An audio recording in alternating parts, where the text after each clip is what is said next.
أولا السلام عليكم ورحمة الله تعالى وبركاته جنالك آدا ونيسان والكرم أوفيشيال ما توحان إذن سوقت بالدونا قضبو كسابسان دمرك أفغانستان haweeney aan wacnay oo lagu magacaabo Rabia waxay ku nooshahay galbeedka dalka Afghanistan iyada oo qandho dareemaysa ay la kulantay dhakhtar si uu xanuunka hayo ugu daaweeyo dhakhtarkii ay la kulantayna wuxuu ka baaray COVID-19 Rabia baaritaanka kadib gurigeeda ayay ku laabatay iyada oo wali xanuun iyo qandho dareemaysa warqadii uu dhakhtarka daawada ugu soo qoray ayay saygeeda u dhiibtay si uu daawada warqada ku qoran oo ugu soo iibiyo markii uu saygeedii arkay magaca xaaskiisa oo warqada daawada ku qoran wuu carooday wuuna dilay isaga oo aad ugu xanaaqay ninka ajnabiga ah ee ay magaceedu u sheegtay dalka Afghanistan xubnaha qoyska waxay haweenka dalkaasi ku qasbaan in uu magacooda uu mar walba sir u ahaado oo ay dadka qoyskooda ka baxsan ay la wadaagin xitaa dhaqaatiirta balse waxaa socda olole arintaasi loogu soo horjeedo oo ah aaway magacayga dhibka ay la kulmaan haweenka dalka Afghanistan wuxuu ka soo bilowdaa gabadha marka ay dhalato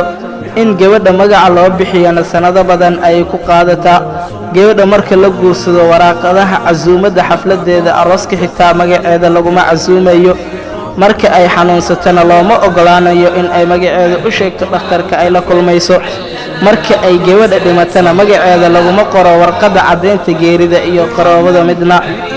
waa sababta ay haweenka dalka Afghanistan badankoodu ay ugu ololeynayaan in ay helaan xuquuqda ah in ay magacooda si xor ah u isticmaalaan iyaga oo ololaha halku dhib ugu dhigay aaway magacayga iyaga oo astaanta ololaha baraha bulshada si weyn ugu isticmaasha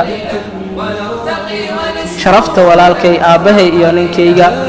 haweeney kale oo isla gobolka Herat ku nool oo BBC u warantay waxay sheegtay in ay dooneen in idaacad codkeeda laga baahiyo oo codkeeda la garto waxayna dhaqanka noocaasi ah u sababaysaa ragga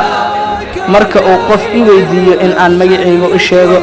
waxaan ka fikiraa sharafta walaalkay aabahay iyo ninkayga